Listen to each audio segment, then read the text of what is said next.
From the Presidential Palace, Manila, Dateline Malacañang.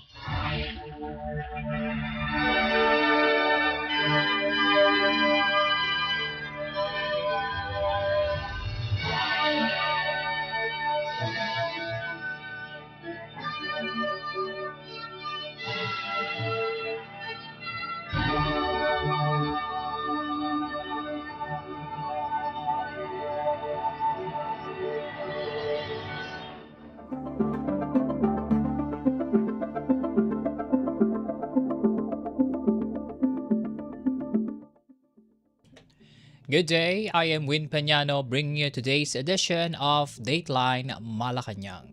Here are top Malacañang stories. President Ferdinand R. Marcos Jr. inspected the National Academy of Sports at the new Clark City Sports Complex in Capas, Tarlac, reaffirming the administration's commitment to developing world-class Filipino student athletes. Accompanied by Education Secretary Sani Angara, the President toured the Academy's modern training and academic facilities and met with young athletes from various sports disciplines. The National Academy of Sports, established under Republic Act No. 11470, combines quality education with elite athletic training for gifted Filipino youth. For school year 2026 to 2027, the Academy is supporting 246 student athletes specializing in aquatics, athletics, badminton, gymnastics, judo, table tennis, and taekwondo. Students receive full scholarships that include dormitory accommodation, meals, training support, and a monthly allowance. Education officials said the academy has already produced strong results, with its athletes winning more than 1,000 medals in national and international competitions in 2025, including 26 medals at this year's Palarong Pambansa. The Department of Education said the Academy remains committed to producing future champions who will proudly represent the Philippines in international competitions. Dateline Malacañang.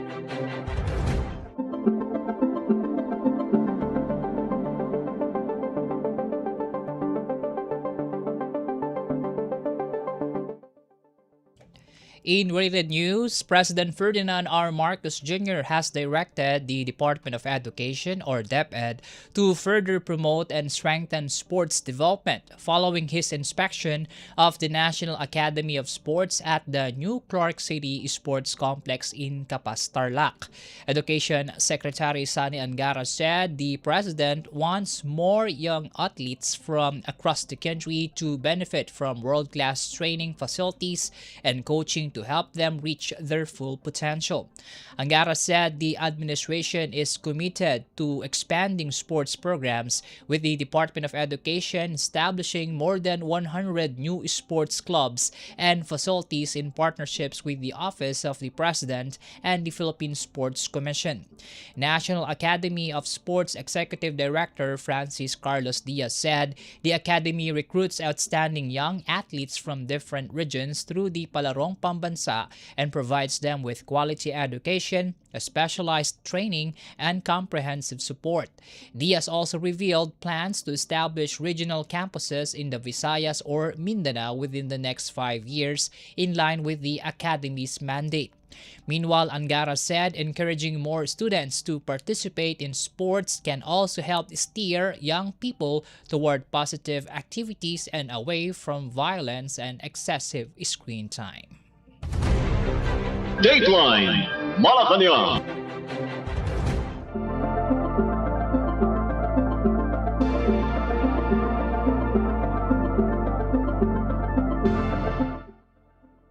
In our news, President Ferdinand R. Marcos Jr. has directed the National Irrigation Administration, or NIA, to fast-track the completion of the Balog-Balog Multipurpose Project Phase 2 in Tarlac.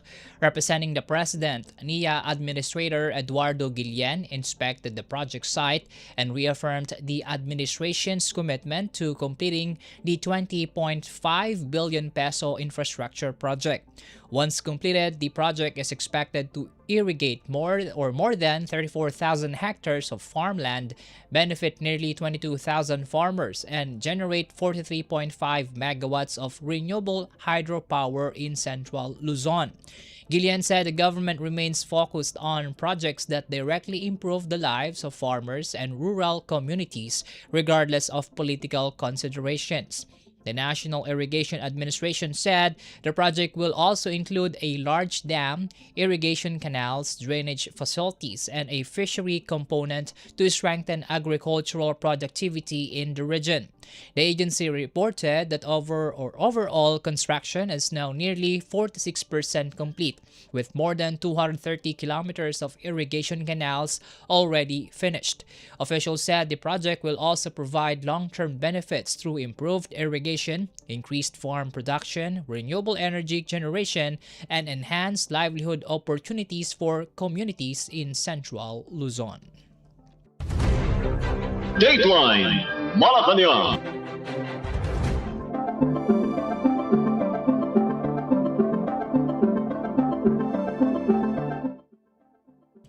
President Ferdinand R. Marcos Jr. says the country's largest solar power project will strengthen the Philippines' energy security and reduce its dependence on imported fossil fuels. The president led the inauguration of Phase 1 of the M-Terra solar project in Nueva Ecija, now recognized as the world's largest operational integrated solar and battery facility on a single site. In his speech during the event, President Marcos said the project comes as global fuel markets remain vulnerable to geopolitical tensions, including the recent conflict in the Middle East that pushed oil prices higher. The president said the project reflects the government's commitment to expanding renewable energy and building a more reliable power system. Such an energy mix leaves us more vulnerable to fluctuations in global fuel prices and developments in the international market, as we have experienced in the last few months, and it underscores the importance of diversifying our energy sources and how we must be committed to moving that mix in the direction to favor renewables. One has energized more than 1,300 megawatts of solar capacity and 825 megawatts of battery storage, with full commercial operations expected by August. Once completed next year, the facility is expected to generate enough clean electricity to power around 2.4 million households while creating more than 10,000 jobs. President Marcos says securing the country's future energy needs goes beyond building power projects. These initiatives demonstrate that securing our future energy requirements, that to support our institutions, the systems and partnerships that allow investment to serve the Filipino people for many, many generations to come. President Ferdinand R. Marcos Jr. Dateline Malacañang.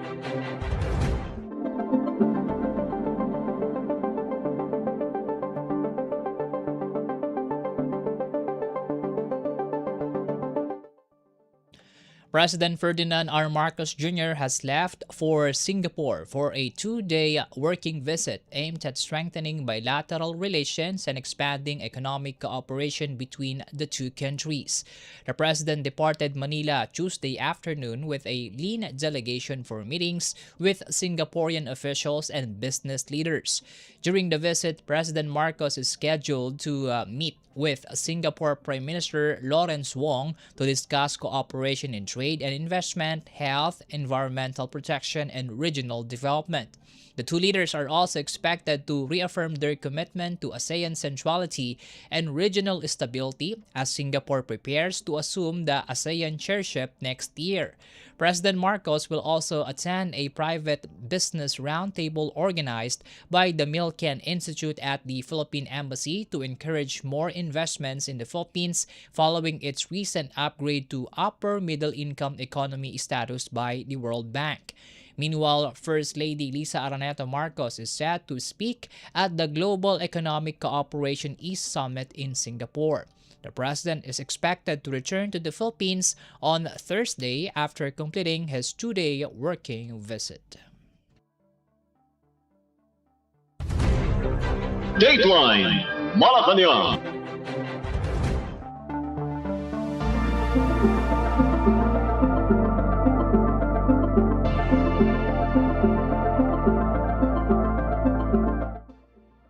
President Ferdinand R. Marcos Jr.'s satisfaction rating improved in the second quarter of 2026, according to the latest survey by the social weather stations. The survey found that 38% of adult Filipinos were satisfied with the president's performance, while 45% were dissatisfied and 17% were undecided.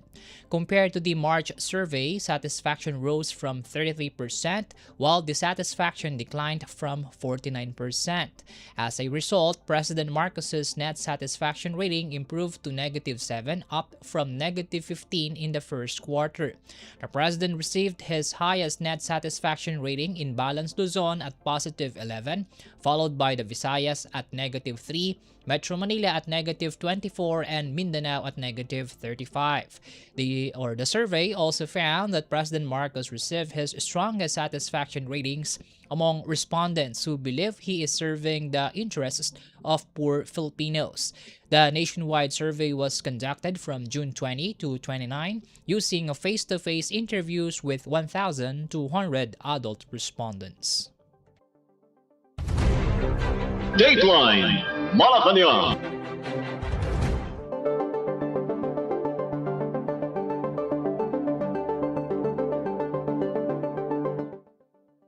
In our news, government beneficiaries under the Pantawid Pamilyang Pilipino program or 4Ps will now receive higher cash assistance for maternal and child health.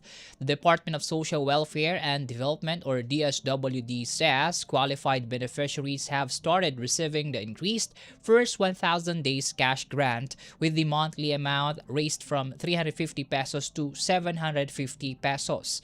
The initial rollout covers more than 5,500 newly qualified beneficiaries, while existing recipients will receive the higher grant starting the next payout period. More than 180,000 beneficiaries nationwide are expected to benefit this year. The DSWD says the increased assistance will help cover rising costs of food, medicines, vitamins, transportation, and other essential needs of pregnant women and young children. The agency reminded beneficiaries to continue meeting program requirements, including regular health checkups, facility-based childbirth, and child immunization to remain eligible for the grant. Dateline Malacañang.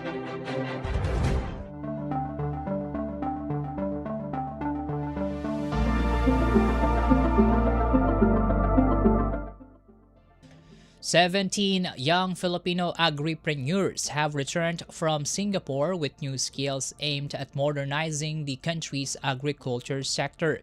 The Department of Agriculture or DA says the Young Farmers Challenge awardees completed a 5-day innovation boot camp focused on smart farming, food innovation, entrepreneurship, and sustainable agri-food systems. Agriculture Secretary Francisco Chu Laurel Jr. says investing in young farmers today will help build a more productive farm sector and strengthen the country's food security. During the program, participants pitched their businesses before investors and agri-tech experts, with Blue Cross Processed Food Manufacturing emerging as the top winner. The DA says the initiative is part of its efforts to develop a new generation of Filipino farmers equipped with innovation, technology, and entrepreneurial skills. Dateline Malacañang.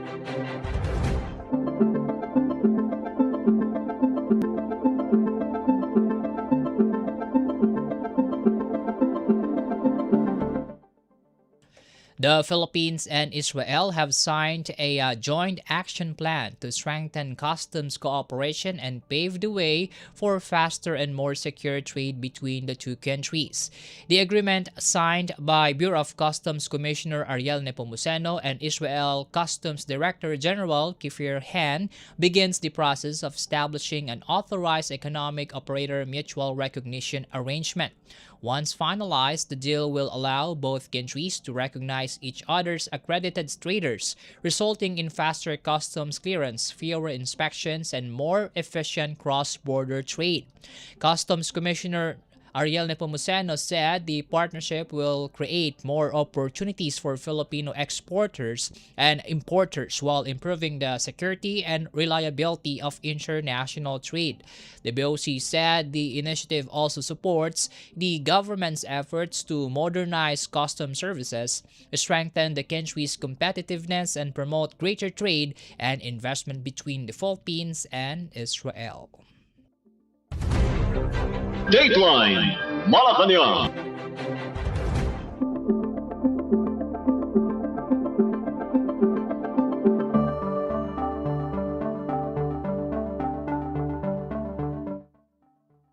The Department of Economy, Planning and Development, or DepDev, is urging state universities and colleges, or SUCs, to take a bigger role in transforming research into innovations that create jobs and improve the lives of Filipinos.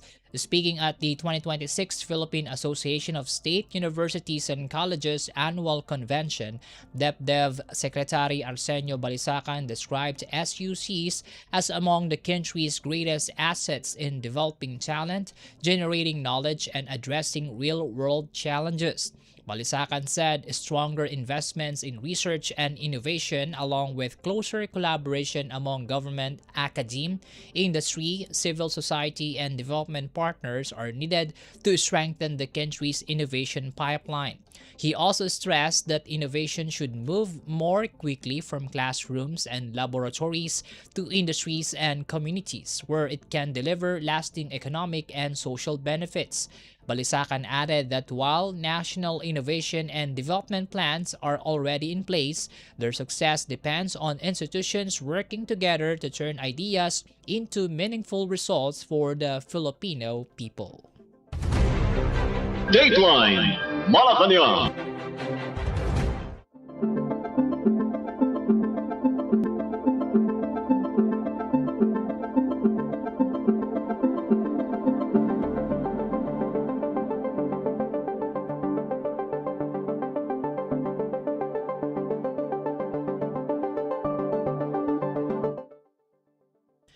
The Philippine banking system's total assets surpassed the 30 trillion peso mark in May, reflecting continued growth in the country's financial sector.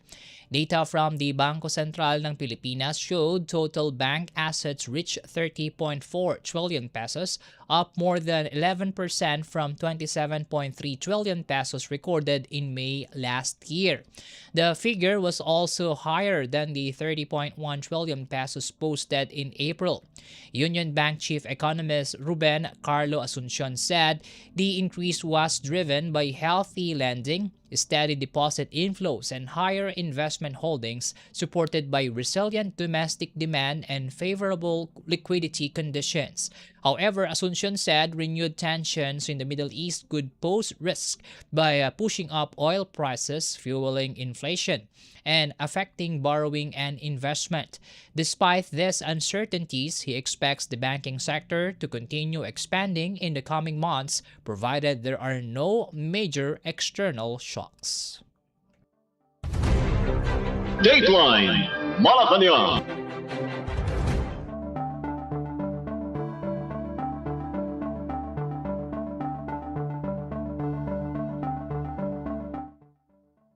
The Bureau of Treasury, or BTR, has rejected all bids for its reissued 7-year Treasury bonds after investors demanded higher interest rates. The Treasury had offered 30 billion pesos in 7-year bonds but received bids totaling only 18.1 billion pesos. Had the bonds bid or had the bonds been awarded, they would have carried an average yield of 7.575%, higher than the prevailing benchmark yield. Rizal Commercial Banking Corporation Chief Economist Michael Ricafort said the government rejected the bids because the rates sought by investors were considered too high. The Bureau of Treasury regularly auctions government securities to raise funds for public spending and while managing the country's borrowing costs. Dateline Malacañang.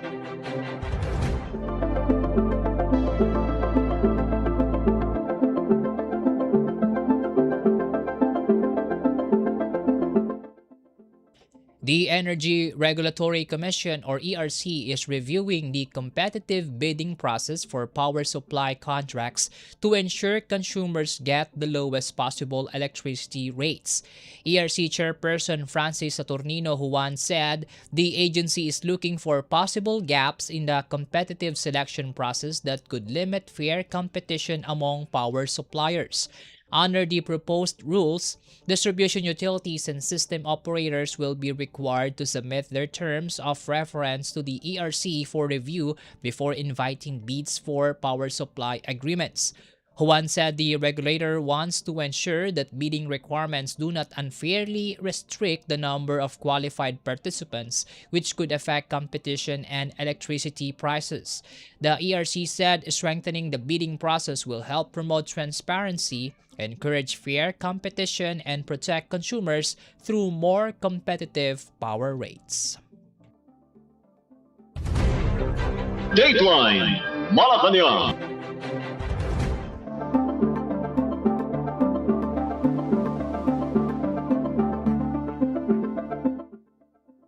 The Department of Energy or DOE says there is no need for the Philippines to import additional fuel despite renewed military tensions between the United States and Iran. Energy Secretary Sharon Garin said the global fuel supply chain has improved and the country continues to receive adequate fuel shipments as long as buyers are willing to pay prevailing market prices. Garin also assured the public that existing government policies are designed to respond quickly to market changes and help cushion the impact of fuel price fluctuations. Meanwhile, the energy chief said the government still has enough funds for its fuel subsidy program for public utility vehicle drivers and operators. Of the 1.5 billion peso budget, about 267.7 million pesos has already been released, benefiting more than 83,000 qualified recipients nationwide. Garin said any decision to extend the subsidy program will be discussed by the Department of Economy, Planning and Development and the Department of Finance. Dateline Malacañang.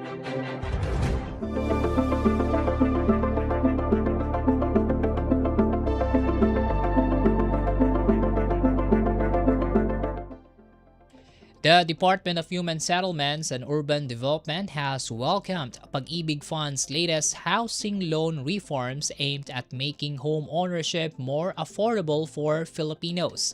Under the new program, Pag-ibig is offering promotional interest rates as low as 4.5% for economic housing while increasing the maximum housing loan to 10 million pesos. The fund also retained its 3% interest rate for socialized housing under the government's expanded Pambansang Pabahay para sa Pilipino or 4PH program.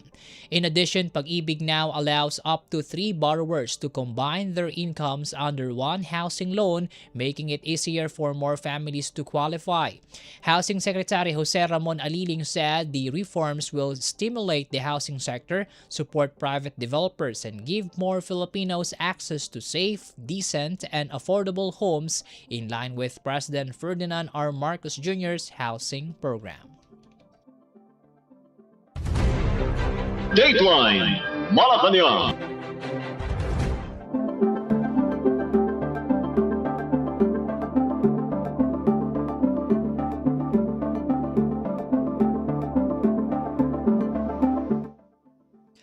The Philippine Institute of Volcanology and Seismology, or PHIVOLCS, has recorded an earthquake swarm off the coast of Claveria, Masbate, and is urging residents to stay alert. PHIVOLCS said 54 earthquakes were recorded between July 13 and 14, with magnitudes ranging from 1.6 to 5.4. 5 of the tremors were felt at intensity 5. While there is no certainty the earthquake swarm will lead to a stronger quake, the agency is advising residents, especially those in coastal communities, to remain prepared and watch for possible tsunami warning signs. These include a strong and long-lasting earthquake, unusual changes in sea level, and a loud roaring sound from the ocean. If any of these occur, residents are advised to move immediately to higher ground. PHIVOLCS said it will continue monitoring seismic activity and urge the public to follow official advisories and instructions from local authorities. Dateline Malacañang.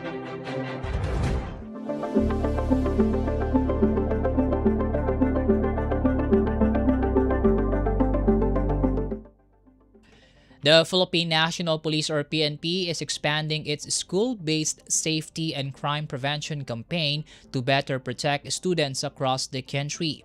PNP Chief General Jose Melencio Nartates Jr. said the program aims to raise awareness on personal safety, cyber threats, online exploitation, misinformation, radicalization, anti-bullying, illegal drugs, and responsible social media use. The initiative builds on awareness activities led by the Police Community Affairs and Development Group in partnership with local police units and other government agencies. Nartates said educating students at an early age will help them recognize threats, make responsible decisions, and become active partners in keeping their schools and communities safe. He also directed police units nationwide to strengthen partnerships with schools and local stakeholders to sustain preventive education programs and promote a culture of safety and resilience among the youth. Dateline Malacañang.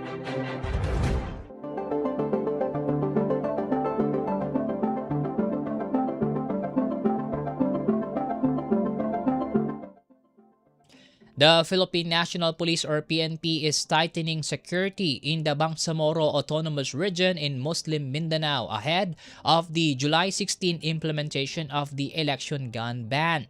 PNP Chief General Jose Melencio Nartates Jr. said police will work closely with the Armed Forces of the Philippines, or AFP, to ensure peaceful and orderly parliamentary elections in September. Authorities have identified several election hotspots and warned that remnants of the Abu Sayyaf group and splinter factions of the Bangsamoro Islamic Freedom Fighters may attempt to intimidate voters or disrupt the electoral process. Nartates said police presence, intelligence operations, and law enforcement activities will be intensified, while commanders have been ordered to increase deployments in public places and major roads. The PNP assured residents that safeguarding the election process and protecting voters will remain its top priority throughout the campaign period. Dateline Malacañang.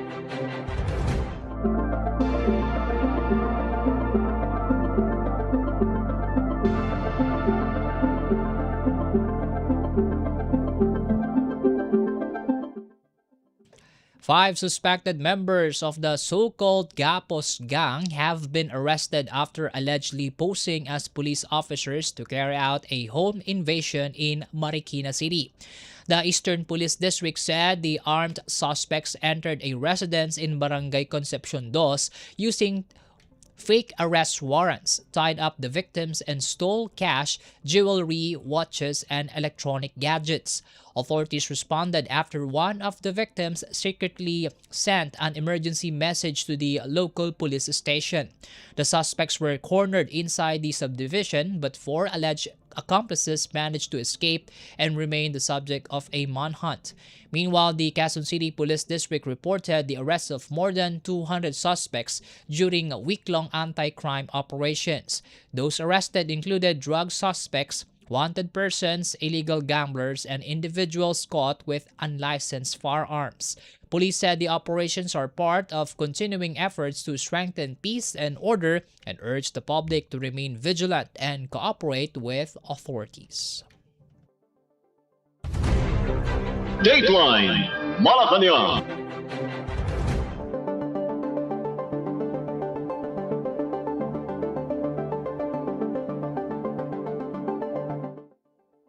The Bureau of Customs or BOC has intercepted 4 shipments containing suspected marijuana resin and high-grade marijuana or kush worth more than 10 million pesos at the port of Clark. Customs said the parcels from the United States and Thailand were flagged through intelligence information from the Philippine Drug Enforcement Agency or PDEA. 2 shipments from California declared as printed materials yielded suspected marijuana resin worth about 2.4 million pesos. Meanwhile, 2 parcels from Thailand declared as used clothing were found to contain more than 5 kilograms of suspected kush valued at 7.7 million pesos. The Bureau said all shipments underwent X-ray scanning, canine inspections, and full physical examinations before samples were turned over to the PDEA for laboratory confirmation. Customs Commissioner Ariel Nepomuceno said tighter monitoring and continuous training of personnel are essential to prevent the entry of illegal drugs into the country. Dateline Malacañang.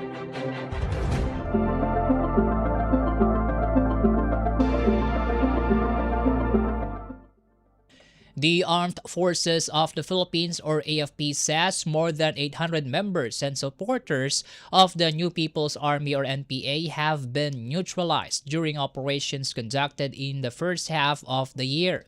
AFP spokesperson Colonel Francel Margaret Padilla said 812 individuals were neutralized from January 1 to July 9. Of the total, 720 surrendered, 32 were arrested, and 60 were killed in military operations nationwide. The military also reported the seizure of 564 firearms, 229 anti-personnel mines, and the capture of 33 NPI encampments. Padilla said every firearm surrendered helps save lives, while every rebel who returns to the government gives another family a chance to rebuild and move forward. The AFP said it will continue its operations as part of its campaign to end the country's communist insurgency. Dateline Malacañang.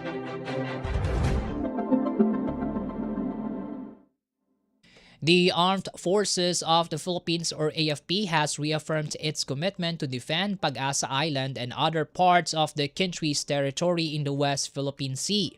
AFP spokesperson for the West Philippine Sea, Rear Admiral Roy Vincent Trinidad, said the military is fully prepared to protect the country's sovereignty and stressed that troops stationed on Pag-asa Island remain undeterred despite the presence of Chinese vessels in the area. The AFP also said it had already strengthened its security posture in Batanes under the Comprehensive Archipelagic Defense Concept even before recent claims by some Chinese scholars regarding the island. Meanwhile, the military reported monitoring 24 Chinese Navy and Coast Guard vessels near 4 key features in the West Philippine Sea from July 7 to 13, including Ayungin Shoal, Bajo de Masinloc, Escoda Shoal, and Pag-asa Island. The AFP said it will continue to closely monitor activities in the area and safeguard the country's territorial integrity. Dateline Malacañang.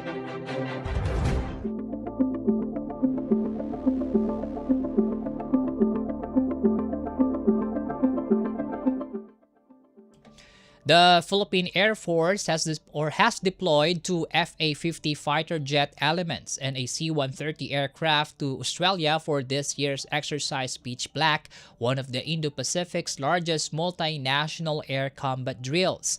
More than 200 Philippine Air Force personnel, including pilots, technicians, and air battle controllers, will take part in the exercise from July 17 to August 7 in Northern Australia. The biennial exercise brings together air forces from 21 partner nations to enhance interoperability, improve operational readiness, and strengthen defense cooperation through complex air combat training. The Philippine Air Force said its participation reflects its commitment to building a more capable and agile force while supporting the armed forces of the Philippines' goal of promoting regional security, stability, and a rules-based international order. Dateline Malacañang.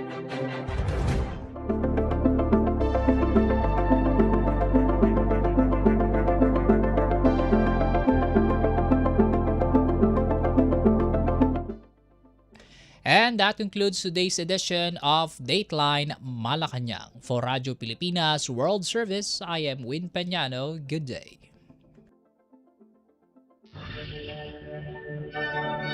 From the Presidential Palace, Manila, Dateline Malacañang.